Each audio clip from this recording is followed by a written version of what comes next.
Bon, eh bien, bon matin à tous. Je vais commencer par me présenter pour les visiteurs et ceux qui sont en ligne. Moi, je m'appelle Robin Piché et comme Maxime le dit tout à l'heure, ça ne sera pas une prédication. Comme à l'habitude, je vais donner mon témoignage. C'est quand même spécial. Dans l'histoire de l'Église, je ne me rappelle pas que c'est déjà arrivé. Mais il y a une raison à ça, c'est que dans 2 ou 3 semaines, Dieu voulant, je vais être présenté officiellement comme ancien. Et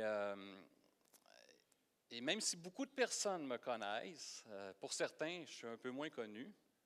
Fait qu'on a pensé que ça serait bien que je puisse partager mon témoignage de ce que Dieu a fait dans ma vie, afin que vous me connaissiez un peu plus personnellement. Ceci dit, quand Jésus entre dans une vie, il y a un avant, puis il y a un après. Est-ce que vous êtes d'accord avec ça? Oui, hein? Mais ça, on ne le sait pas, hein? Puis la Bible en parle. Dans 2 Corinthiens 5,17, ça dit « Si quelqu'un est en Christ, il est une nouvelle création. Les choses anciennes sont, et toutes choses sont devenues nouvelles. » Amen. Et ça, ce que ça fait, c'est que dans notre histoire de vie, ça trace une ligne. Ça met il y a la fin d'une vie et le début d'une nouvelle. Et moi, cette ligne-là s'est tracée en 2001. Mais avant de commencer, je vais vous partager un peu qui je suis dans le quotidien. Moi, je viens d'une famille catholique, non pratiquante, comme la plupart des Québécois, de la classe moyenne. Mes parents sont toujours vivants. J'ai une grande sœur, j'ai un petit frère, qui malheureusement ne partagent pas ma foi, mais je continue d'espérer qu'un jour Dieu va se révéler à eux. Et moi, j'ai rencontré ma femme au secondaire, à la polyvalente Charles-Gravel, à Chicoutimi-Nord. J'avais 17 ans et elle avait 15 ans. Et ça fait maintenant 35 ans qu'on est ensemble. Ça fait 30 ans qu'on est mariés. Et moi, j'ai le privilège d'être marié avec une femme extraordinaire. Puis en plus, c'est ma meilleure amie. Fait que moi, je suis gagnant-gagnant là-dedans. Et de ce mariage, nous avons 3 enfants, Catherine, Samuel et Jacob, qui ont tous confessé le nom du Seigneur Jésus, sont tous mariés. Et on a le privilège d'être grands-parents de 4 petits-enfants, éventuellement un 5e. Samuel, est-ce que tu avais une annonce pour nous ce matin? Je vais continuer d'espérer.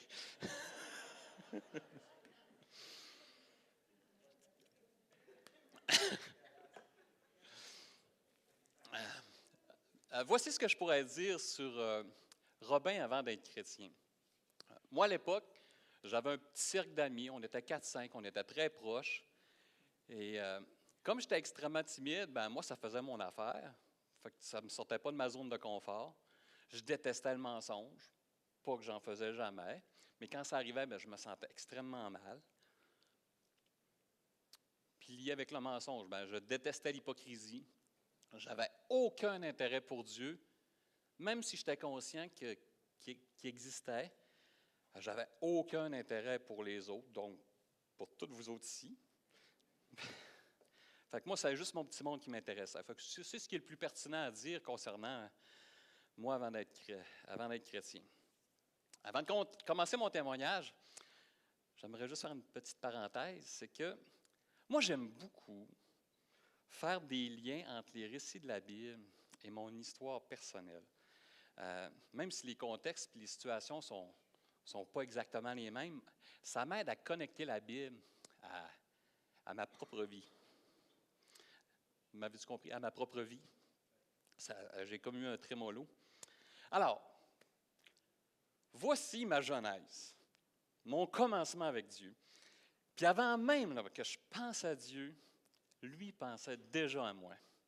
Puis avant même que je le recherche, il était déjà à l'œuvre pour venir me rencontrer. Et ça a commencé, moi, à l'âge de 25 ans. J'ai dû retourner sur les bancs d'école parce que je n'avais pas fini mon secondaire. Donc, je suis retourné aux adultes. Et c'est à ce moment-là que j'ai fait la rencontre de mon premier chrétien né de nouveau. Bon, il ne m'appartient pas, mais c'est mon premier chrétien né de nouveau. Et c'est la première fois, moi, que je parlais avec quelqu'un de Dieu d'une manière qui était aussi personnelle. Pas en termes de religion, mais en termes de foi vivante, de relation avec Dieu. Et moi, sa façon de vivre, sa foi en Dieu m'intriguait vraiment. Et on en parlait souvent durant nos heures de dîner. Et à un moment donné, ce monsieur-là m'a remis un petit traité, comme qui sont affichés sur le mur ici à droite. Et moi, je l'ai ramené à la maison et je l'ai montré à ma femme. Fait que ma femme, elle l'a pris dans ses mains, elle a commencé à le feuilleter. Puis là, en le feuilletant, elle me dit, « Est-ce que c'est catholique, ça? » Je ne sais pas, je pense pas. Mais regarde, moi, si c'est pas catholique, elle dit, « Tu me jettes ça à la poubelle. » J'ai fait, « OK! » Je l'ai jeté à la poubelle.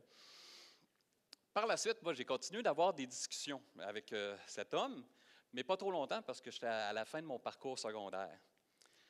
Ça fait que ce que Dieu avait commencé à faire a comme été mis sur pause. Quelques mois plus tard, je commence une formation comme programmeur analyste chez Multi-Exa et dans le même temps, on déménage à Chicoutimi-Nord. Et bizarrement ou divinement, notre voisin immédiat, eh bien, c'est un chrétien de l'Église ici. Et clairement, Dieu voulait entrer en contact avec nous. Et cette fois-là, le contact ne se fait pas avec moi, mais il se fait avec ma femme. Et à cette époque-là, ma femme, elle se posait des questions sur Dieu, elle recherchait des réponses. Et elle connaissait une religieuse qu'il avait déjà gardée dans sa jeunesse. Fait qu'elle est allée la voir pour lui poser des questions. Puis la religieuse n'a pas été en mesure de répondre à sa question du moment qui était « Sont où les commandements de Dieu dans la Bible? » Elle était un peu déçue, elle trouvait ça bizarre aussi. Fait que de retour à la maison, eh bien, notre voisin, il était assis sur le perron de la porte, à côté, en train de lire sa Bible. Là, ma femme, elle regarde, elle dit « Hey! » Elle dit « Saurais-tu sont où les 10 commandements de Dieu dans la Bible? » Fait que là, elle dit « C'est dans Exode 20. » Fait que là, ma femme était comme surprise, elle dit « Comment c'est possible qu'une femme, une sœur, qui donne sa vie à Dieu, ne sache pas ça? » Puis mon voisin est sorti nulle part, lui, il a la réponse. Fait que, après ça, ça l'a comme mis en confiance parce qu'elle s'est mise à le bombarder de questions sur Dieu dans les semaines qui ont suivi. Puis à chaque fois, il répondait à partir de la Bible. Puis après plusieurs mois de discussion, ma femme a fini par comprendre le message de l'Évangile et elle a donné sa vie à Jésus. Elle a été surexcitée. Fait qu'elle, ce qu'elle fait, c'est, elle vient m'en parler dans toute son excitation. Et moi, dans mon sarcasme, j'ai répondu, « Est-ce que c'est catholique, ça? Parce que si c'est le cas, ça ne m'intéresse pas. » Et oui, j'ai fait ça. Hein? Mais de mon côté, je n'y croyais pas vraiment. J'étais convaincu que ça ne durerait pas. Et plus les semaines avançaient, plus ma femme a changé. Et pour le mieux. Fait qu'après quelques semaines, elle a décidé de commencer à venir ici à l'église. Puis durant ce temps-là, notre voisin nous invitait à une affaire qui s'appelle les déjeuners de l'espoir. Puis à chaque invitation, moi, je trouvais une défaite pour ne pas venir. Et après 6-7, je me suis dit, je vais y aller à son déjeuner de l'espoir. Peut-être qu'après, il va arrêter de me le demander. Fait que finalement, on se présente à ce fameux déjeuner de l'espoir. J'y vais avec ma femme, bien sûr. Et la personne qui donnait son témoignage, imaginez-vous donc que c'était notre invité de 2-3 semaines, qui était François Fréchette. Ouais. Et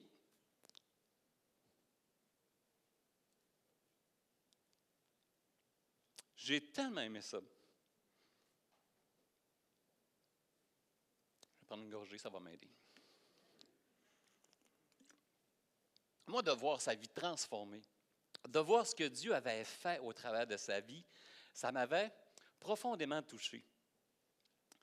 Puis après ça, elle, ma femme, elle a vu un filon. Elle a dit, OK, il y a de quoi exploiter, il y a une pépite d'or, là. Fait qu'elle, ce qu'elle a fait, c'est qu'elle appelait à toutes les églises pour savoir s'il y avait des déjeuners de l'espoir. Puis il y en avait. Fait qu'on y allait. Fait qu'après plusieurs déjeuners de l'espoir, eh bien, j'ai commencé à venir ici à l'église. Et moi, je veux remercier le Seigneur pour ce chrétien d'avoir été si tenace. Parce que c'est de cette façon-là que Dieu a capté mon attention. Donc, je commence à venir ici à l'église, de temps en temps, surtout les mercredis soirs. Puis moi, les dimanches matins, je trouvais ça long et je trouvais ça plate. J'avais de la misère à me concentrer. Mais les mercredis soirs, j'aimais ça. Il y avait moins de monde, fait que c'était moins gênant. Et c'est dans cette période-là que j'ai fait la rencontre de, tu me l'as dit tantôt, Jean-Marc, Monsieur Roy Botry. Le grand-père d'Émilie, l'épouse à Maxime. Pour ceux qui ne le savent pas, M. Botry, c'est le fondateur de l'Église évangélique ici. Et à l'époque, M. Botry, il avait 75 ans et il continuait de servir le Seigneur malgré son âge puis ce qui vient avec. Et cet homme de Dieu a fait de quoi de spécial? C'est qu'il m'a pris sous son aile. Il m'a pris à part et il m'enseignait la parole de Dieu dans une petite classe d'école du dimanche en bas au sous-sol. Puis ça, c'était pendant toute une année. On était juste lui et moi. Et je suis tellement reconnaissant parce que j'étais tellement timide. Fait que ça m'a permis de pouvoir poser mes questions, mes interrogations, mes doutes, tout ça là, sans gêne et sans stress. Et on avait vraiment des bons échanges, lui et moi. Il prenait toujours le temps de me répondre à mes interrogations avec beaucoup de passion et avec son français-anglais cassé, vous connaissez. Mais avec M. Botry, c'était une belle relation enseignant-étudiant. Tu sais, c'était mon Paul, puis j'étais son baby Timothée. J'étais son petit Timothée. Et ça a été tout qu'un privilège pour moi, honnêtement. Là. Et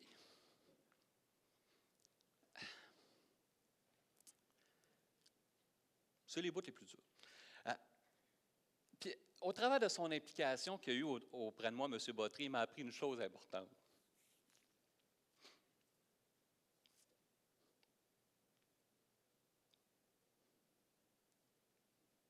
C'est que pour Jésus et son royaume, il n'y a pas de limite d'âge pour le service. Et Dieu se sert souvent de ceux qui ont du vécu.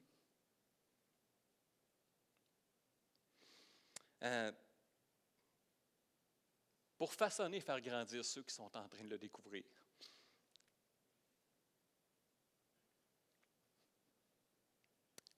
Je vais me ressaisir.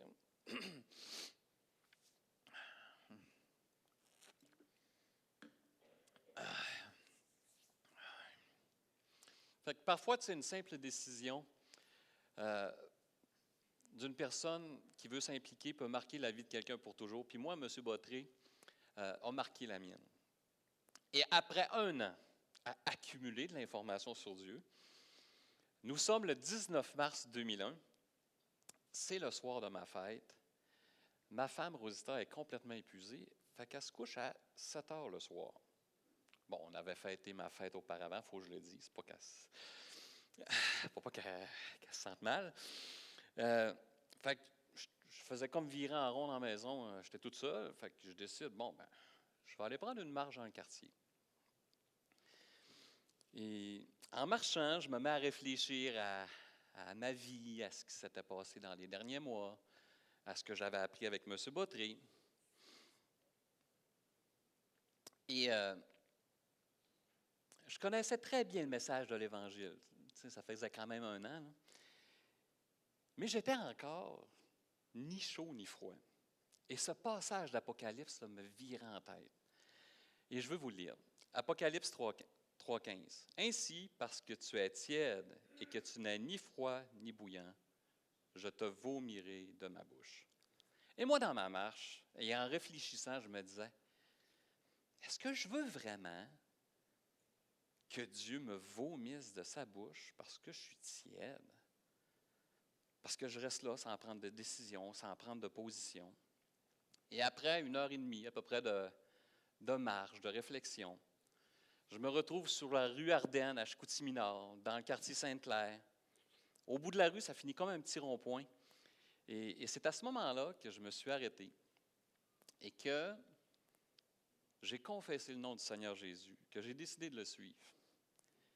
Ma décision était très réfléchie, était lucide, je comprenais mon état de pécheur, je me suis repenti, j'ai reconnu que le salut en Jésus, ça passe uniquement par Jésus, ça passe uniquement par lui.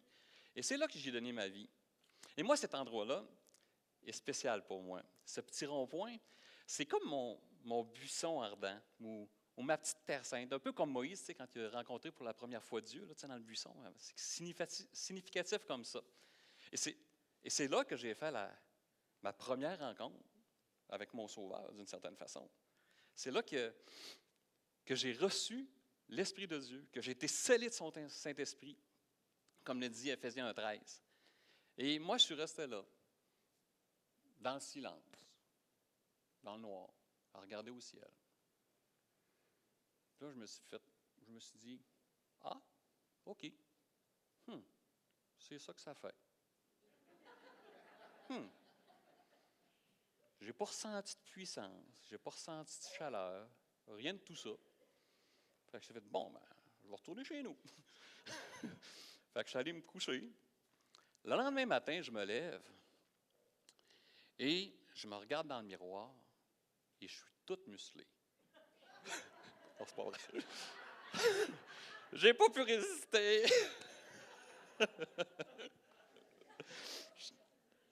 C'était trop facile. C'est pas la même histoire, ça c'est dans Marvel.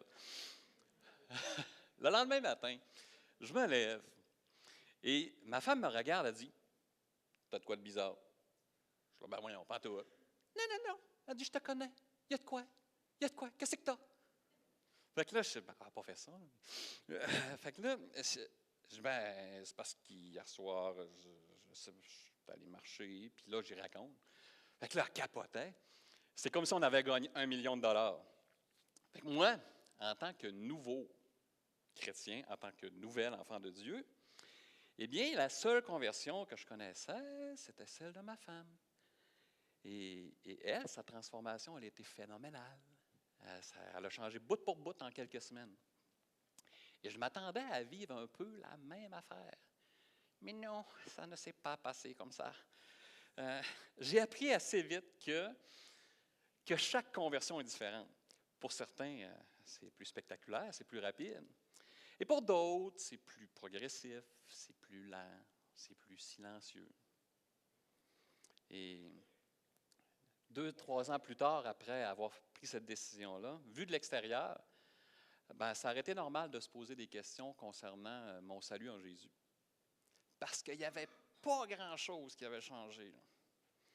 Pourtant, tu sais, ma décision était très réelle, était assumée, profondément ancrée dans une conviction claire et réfléchie. Alors, c'était quoi le problème? Qu'est-ce qui ne marchait pas? Là? Et dans mon cas, j'avais des gros enjeux dans ma vie qui freinaient toute progression visible, je vais le dire comme ça. Et ça, je vais l'aborder un petit peu plus tard. C'est concernant des péchés auxquels j'ai été confronté qui faisaient obstacle à l'œuvre de Dieu dans ma vie. Mais si je continue à ma conversion, quand on est devenu chrétien, moi et ma femme, ça faisait 10 ans qu'on était ensemble. On s'aimait, mais on s'aimait mal. Puis pendant ces 10 années-là, on s'est fait énormément de blessures. On était dans un très mauvais état en tant que couple, marqué par les blessures non réglées, accumulées au travers des années. Mais en ce qui me concerne, c'est que de mon côté, j'étais vraiment pogné émotionnellement, j'étais coincé. J'avais de la misère à mettre des mots sur ce que je vivais à l'intérieur. Fait que quand ça sortait tout croche. Puis mon cœur était marqué par par l'impatience, la colère, l'impulsivité, la frustration, le sarcasme, l'amertume envers ma femme, l'amertume envers mon couple. J'avais de la rancœur. Puis je gérais tout mal ces émotions-là à l'intérieur, particulièrement la colère et l'impatience. Et dans le quotidien, j'étais quelqu'un d'assez passif. Je disais rien, j'accumulais, je gardais tout en dedans. Puis à un certain point, ça explosait. Fait que là, je vomissais des paroles blessantes puis dures. Et avec les enfants qui étaient jeunes à l'époque, eh bien, j'ai commencé à avoir des comportements impulsifs, brusques. Je ne les ai jamais battus, mais avec le temps, ces réactions-là prenaient de l'ampleur. Et je n'étais pas bien avec ça. Je m'en voulais, je me sentais mal. Jusqu'au jour où ma femme elle dit, soit tu vas chercher de l'aide, soit tu sors d'ici. Elle m'avait donné 30 jours pour prendre une décision. Moi, honnêtement, là, je voulais rien savoir. J'avais vécu une expérience dans le passé qui m'avait laissé un goût amer, très amer sur le milieu séculier. Donc, j'avais comme un certain blocage. Fait que j'ai pris les 30 jours et toutes les picosecondes que j'ai pu là, pour retirer ça, pour finalement accepter, mais à contre-cœur. Donc, j'ai commencé à rencontrer une chrétienne en relation d'aide à toutes les semaines. Et honnêtement, chaque semaine, c'était un véritable combat aller là-bas. Je trouvais ça lourd, je trouvais ça pénible. Moi, parler de mes problèmes, de mes émotions, de mes péchés, mettre des mots sur ce que je vivais en dedans, là, ça me rendait tellement inconfortable. Je savais que c'était la bonne chose à faire. Mais ma chair, là, elle ne voulait rien savoir. Cependant, l'Esprit de Dieu, lui, m'amenait à persévérer. Puis après 3-4 mois de rencontre, j'ai demandé à la personne, je suis là, « Hey, ça fait quand même un petit bout qu'on se rencontre, ça va bien. Selon toi, il nous reste à peu près combien de temps? » Moi, je me disais, on doit être sur le bord de finir, 3-4 mois, c'est long. Fait que là, elle se recule dans sa chaise. Là, elle me regarde, elle me dit, « Robin, avec tout ce que tu m'as raconté, puis par expérience, je pense qu'on en a encore pour 2-3 ans. » J'aurais pas voulu voir ma face à ce moment-là, OK? Mais quand je suis sorti de là, j'étais tellement découragé puis frustré, j'étais là. Mais dans quoi je me suis embarqué? Puis après quelques jours à digérer tout ça, puis je me suis dit, bon, OK, là, Robin, regarde pas trop loin, fais le pas qui est en avant de toi, puis Seigneur, je vais te faire confiance. J'ai continué. Et dans cette période-là, j'ai dû me forcer à lire. Avant d'être chrétien, moi, j'avais juste lu un livre. Un. Fait que moi, quand j'ai commencé, je lisais une phrase, je lisais un paragraphe, puis là, je piquais des clous. Là, quand je réussissais à lire une page, là, j'arrivais à la fin, je suis là, qu'est-ce que j'ai lu? Fait que je recommençais à lire. Fait que lire un livre, là, c'était interminable. Et en plus, les lectures que la personne me donnait, c'était en lien avec les problèmes de péché que j'avais. Fait que c'était aucunement plaisant là, comme lecture. Fait que c'était loin d'être une promenade dans le parc. Mais avec les lectures, les discussions, son écoute, ses conseils, toujours appuyés sur la parole de Dieu, eh bien, Dieu a commencé à mettre de l'ordre dans mon cœur, à déconstruire ce qui devait l'être. Et les problèmes ont été adressés un à un, chacun en son temps. J'ai appris à les comprendre bibliquement, à les nommer, à les explorer, à les analyser, à les travailler concrètement avec le Seigneur. Et de progrès en progrès par la grâce et la patience de Dieu, Dieu prenait de plus en plus de place, puis ma chair de moins en moins. Et un peu à la manière que c'est écrit dans Jean 3,30, c'est qu'il faut que Dieu croisse et que je diminue. Et finalement, la personne s'était trompée, ça n'a pas pris 2-3 ans, ça en a pris 5. Hmm. Et du premier jour jusqu'au dernier, ça a été une marche dans le désert. J'ai trouvé ça difficile, j'ai trouvé ça pénible.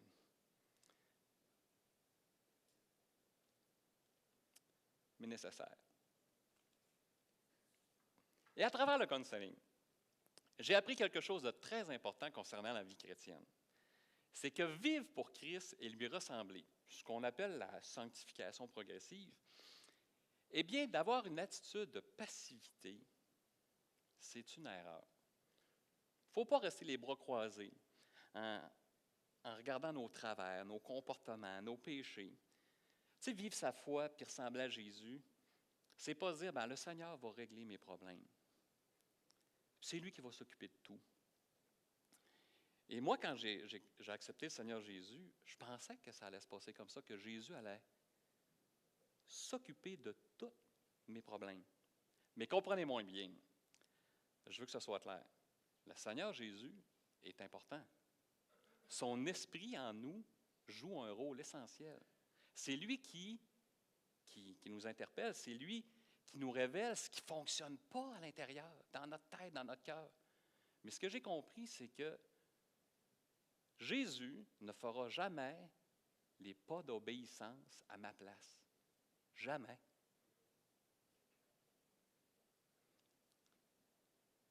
Il ne fera jamais les pas de foi à ma place. C'est ma job. Et c'est là que j'ai compris la notion de coopération avec Dieu. 1 Corinthiens 3, 9 dit que nous sommes ouvriers avec Dieu, co-ouvriers dans certaines versions. Il y a un travail commun, il y a un travail de collaboration avec le Seigneur. L'Esprit initie l'œuvre. Il va nous parler par sa parole, par une personne, par une prédication, par une pensée, par une conviction intérieure. Mais à un certain moment, ma responsabilité entre en jeu. Je dois répondre, je dois agir, je dois coopérer avec Dieu. Et ce principe de coopération, ça ne s'applique pas seulement concernant le péché ou nos combats, ça s'applique à toute la vie chrétienne. Une autre chose importante que j'ai compris, c'est qu'en tant que chrétien, devenir sensible à la voix de l'Esprit, ça n'apparaît pas du jour au lendemain par magie. Là. C'est un apprentissage. Et ça commence par un désir réel des choses de Dieu. Et moi, j'ai réalisé dans mon propre cheminement que si mes désirs ne me poussent pas à lire la parole, à recevoir l'enseignement, à être en communion fraternelle, à avoir des discussions profondes avec les chrétiens, les frères et sœurs matures, à prier, à combattre les mensonges, à combattre la chair, aussi d'être disposé à servir. Bien, moi, sans ces choses-là dans ma vie, là, j'étais incapable d'être sensible à la voix de l'Esprit. J'étais incapable.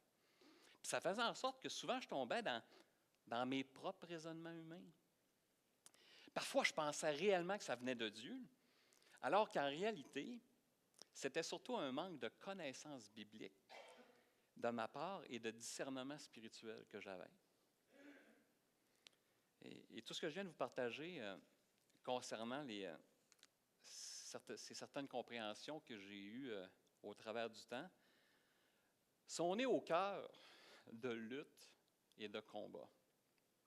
Et dans cette partie, je vais vous exposer certains problèmes de péché auxquels j'ai été confronté. La Bible met en lumière les failles et les luttes de ses serviteurs. Et ça, c'est une bonne chose. Puis on le voit dans la Genèse, au travers d'Abraham, Isaac, Jacob. Et dans ce même esprit de transparence, je vais vous partager 3 luttes les plus marquantes de ma vie. Et moi, un des gros problèmes auxquels j'ai été confronté, c'est en lien avec les jeux vidéo. J'ai 52 ans, jeux vidéo, vous dites, voyons, il n'est pas dans la bonne catégorie. Mais de l'âge de 20 ans à 32 ans, pendant 12 ans, tout mon temps libre, en dehors du travail, n'était que pour ça. Et ça a commencé 7 ans avant que je sois chrétien, puis ça s'est poursuivi pendant 5 ans après. Et moi, je le vivais comme un loisir, comme une passion. Mais en réalité, dans mon cas, c'était une dépendance camouflée.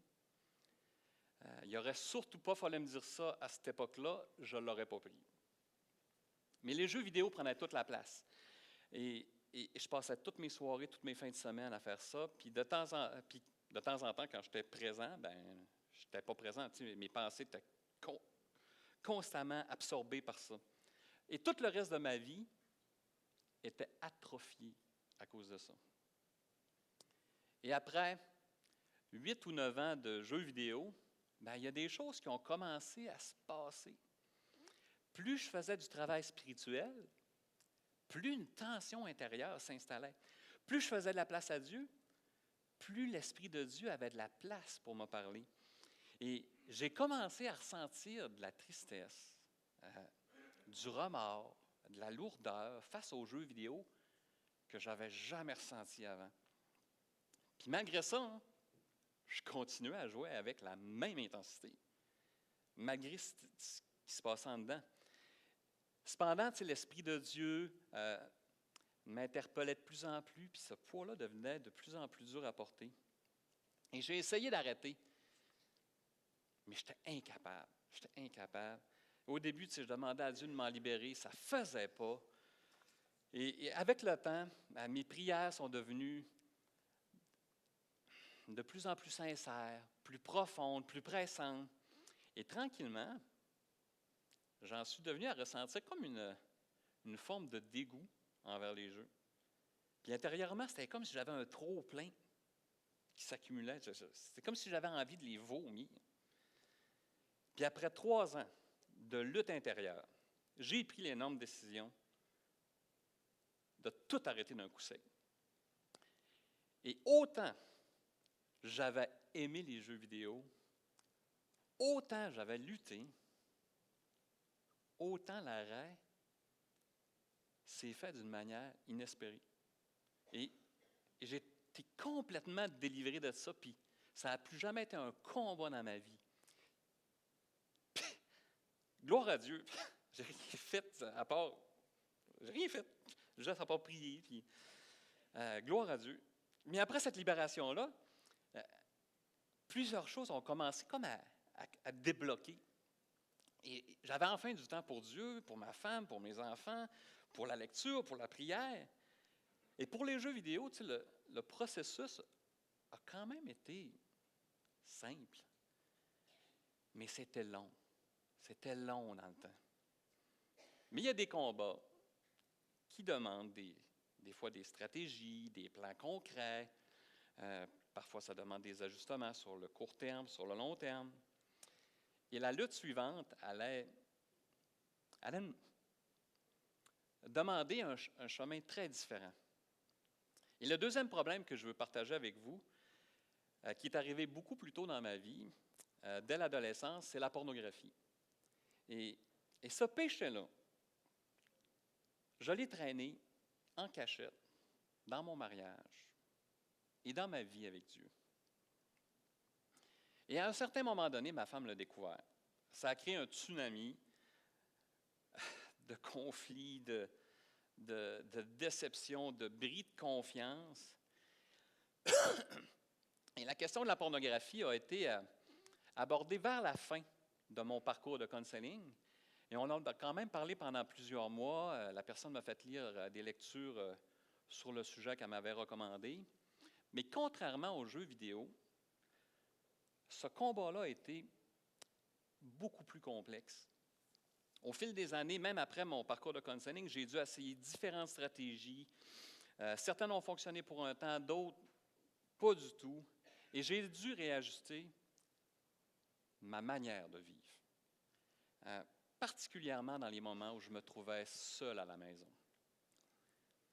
Le counseling, c'était un point de départ important, mais ce combat-là s'inscrivait dans une guerre beaucoup plus large et beaucoup plus complexe. Il y a eu beaucoup d'échecs parsemés de petites victoires. Puis ce qui était le plus difficile pour moi, c'était d'apprendre à mettre une distance entre chaque échec Et le fait d'espacer graduellement les chutes m'ont aidé à expérimenter de plus en plus de victoires. Puis aujourd'hui,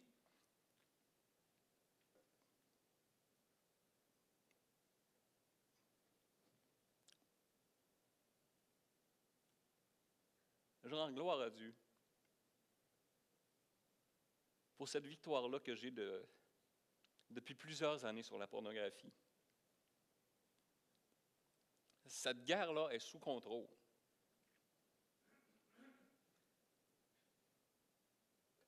Mais elle demande de ma part une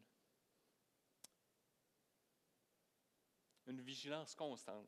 Ça m'attriste parce que tu sais ce que j'ai fait vivre dans mon mariage.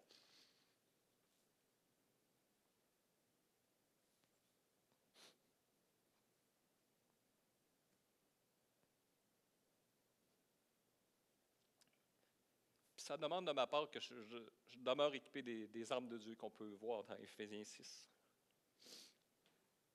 Je ne pensais pas en avoir besoin, mais désolé. Passons maintenant à la prochaine et dernière lutte. Le troisième que je veux vous partager, c'est la colère. Cette fameuse colère m'a amené à faire et à dire des choses qui sont inacceptables.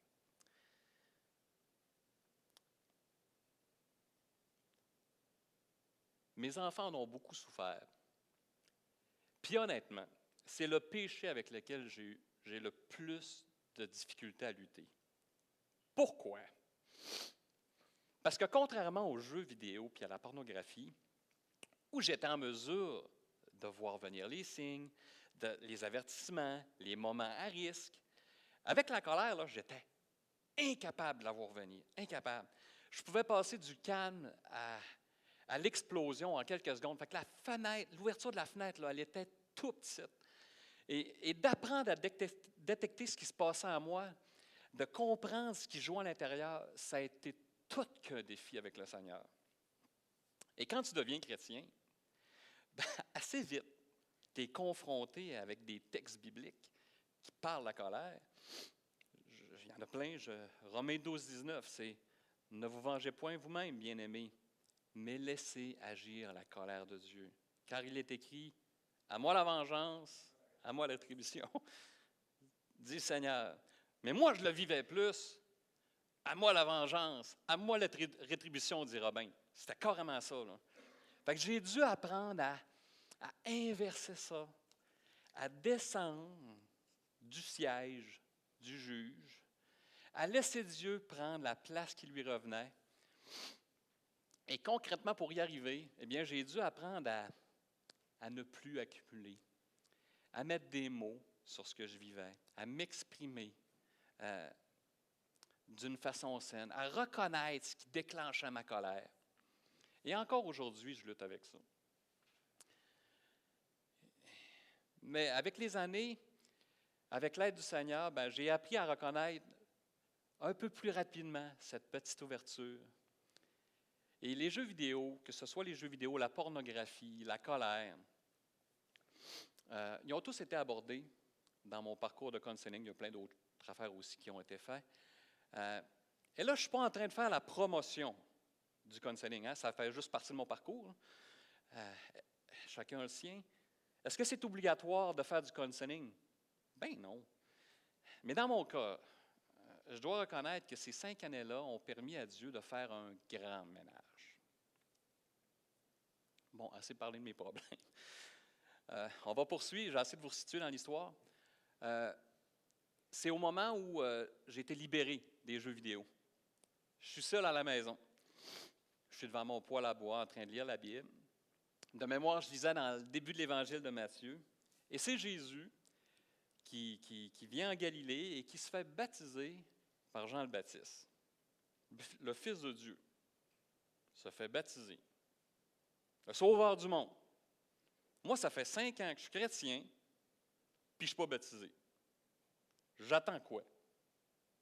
Est-ce que ça vous intéresse de savoir ce que j'attendais? Je peux passer tout droit. Parce que j'attendais de quoi? J'attendais d'avoir atteint un certain standard. J'attendais d'avoir atteint un certain niveau de sainteté. Finalement, d'une certaine manière, j'essayais de le mériter. C'est ironique, hein? Je savais très bien que le salut en Jésus, c'est une grâce. Que ça ne se mérite pas. Mais quelque part dans mon cœur, le baptême, je devais le mériter. Tu sais, tantôt, quand j'ai dit que des fois, tu sais, on a des faux raisonnements humains, bien, ça en est un bon exemple, ça. Et puis j'en ai plein d'autres comme ça. Un mélange d'erreurs, de mensonges et surtout un manque de connaissances bibliques de ma part. Le baptême, ce n'est pas une récompense d'une vie de sainteté. C'est un acte d'obéissance. Un témoignage public qu'on appartient à Christ. Donc, je passe finalement par les eaux du baptême. Après ça, là, tout s'est mis à débouler. Là. La Bible dit qu'à la nouvelle naissance, donc au moment où je donne ma vie à Jésus, Dieu accorde un ou plusieurs dons. Moi, 5 ans plus tard, j'en ai aucune idée. Le néant total. Donc, dans cette partie, je veux vous raconter comment Dieu m'a tendu des perches pour le servir. Je vais vous en partager seulement quelques-unes, des moments précis qui ont façonné une direction, qui m'ont permis de découvrir tranquillement les cadeaux que Dieu donne à ses enfants. Et moi, une bonne partie, je l'ai découvert dans le service. Donc, après mon baptême, ça s'est mis à débouler. Pas longtemps après, on est venu me voir en me disant « Hey Robin, on a besoin d'un roi pour la pièce de Noël, puis on a pensé à toi. » Moi, dans ma tête, c'était « Moi? Faire une pièce? Pour moi, tu ne me connais pas pantoute, là. » Fait que moi, intérieurement, c'était « Non! » Mais ce qui est sorti de ma bouche, c'est « Ben, laisse-moi le temps de prier un petit peu, puis je vais te revenir avec ça. » Et à l'époque, les pièces de Noël, ici, c'était quelque chose. C'était des décors de fou. La pièce durait 1h30 en moyenne. Il y avait une tonne de textes à apprendre. C'était 2 à 3 soirs de représentation devant 200 personnes. Pour moi, c'était une montagne. J'avais de la misère à parler à mon voisin. Puis on me demande de faire une pièce. Fait que moi, dans mes prières, j'étais là. Mais Seigneur, tu sais que je suis terriblement timide. C'est tellement pas moi, ça. Là, j'avais une hantise d'être en avant. Je venais de faire mon témoignage de 5 minutes, ça m'avait tout pris. Mais si c'est là que tu me veux, ben je vais y aller. Je vais te faire confiance. Fait que finalement, Dieu m'a amené à le faire pendant 4-5 ans d'affilée. L'été suivant, la première pièce de Noël, on est venu me demander si je serais intéressé d'être comme moniteur au camp 7-9. Même schéma de pensée. Moi, ça? Encore une fois, dans mes prières, j'étais comme, mais Seigneur, c'est tellement loin de ce que moi j'aurais choisi. Mais je sais là que tu m'appelles, je vais y aller. Fait que j'ai fait ça, je ne sais pas, 4-5 ans encore. Ensuite, je ne sais pas dans le temps là, comment ça se situe, mais il y a un ancien qui est venu me voir, ma femme puis moi, pour nous demander si on serait intéressé à s'occuper des déjeuners de l'espoir. Et là, moi, j'avais vraiment été touché parce que c'est là que Dieu m'avait interpellé au début, la première fois. Fait qu'on a accepté, puis on l'a fait pendant plusieurs années. Et quelques années plus tard, de mon aventure comme moniteur au camp, le camp Brochet me demande si je serais intéressé à faire l'animation et de m'occuper du côté ludique des feux de camp, avec mon fils Samuel. Là, dans mon temps de réflexion de prière, je suis là, Seigneur, là, c'est une joke, là. Tu le sais que j'aime pas ça être en avant. Pourquoi tu fais ça? Puis finalement, je l'ai fait, pas parce que ça me ressemblait, parce que ça me tentait, mais c'était la perche que je considérais que Dieu me tendait. Pourquoi? J'en avais aucune idée. Et Samuel puis moi, on a fait ça, je pense, 4 ans.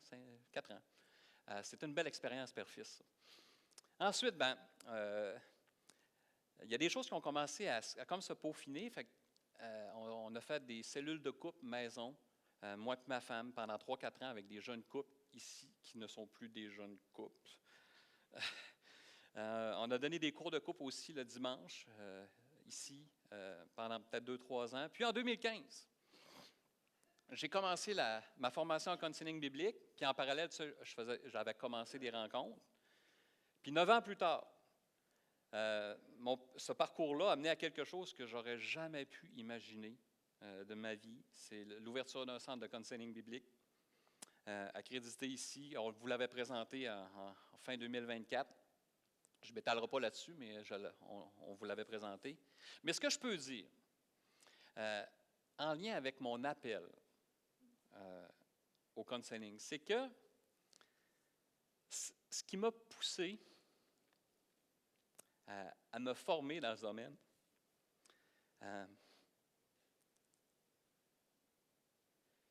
c'est un fardeau particulier que Dieu a mis sur mon cœur pour les chrétiens qui souffrent, qui vivent des difficultés. Et ça, c'est quelque chose de fort en moi. C'est un fardeau, mais ce n'est pas un fardeau pesant. Je ne sais pas si vous pouvez comprendre. Et ce cœur-là n'existait pas avant ma conversion. Ça n'existait pas.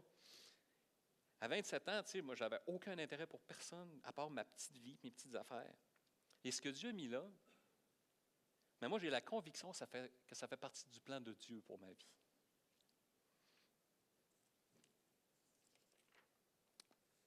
Et si je peux vous laisser avec quelque chose ce matin, ce serait celle-ci. Ne soyez pas passifs dans votre vie avec le Seigneur. Coopérez avec Dieu. Faites le prochain pas qui est devant vous. Même quand ça ne correspond pas à comment tu te vois ou comment tu vois la vie chrétienne.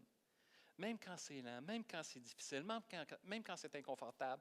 Parce que c'est souvent dans ces moments-là que Dieu travaille en profondeur dans nos cœurs. Prions.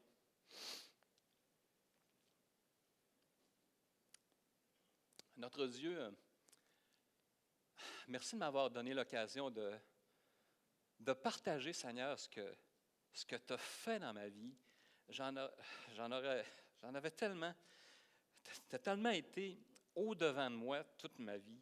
Je suis reconnaissable. Je sais que pour les frères et sœurs ici, c'est le cas. Si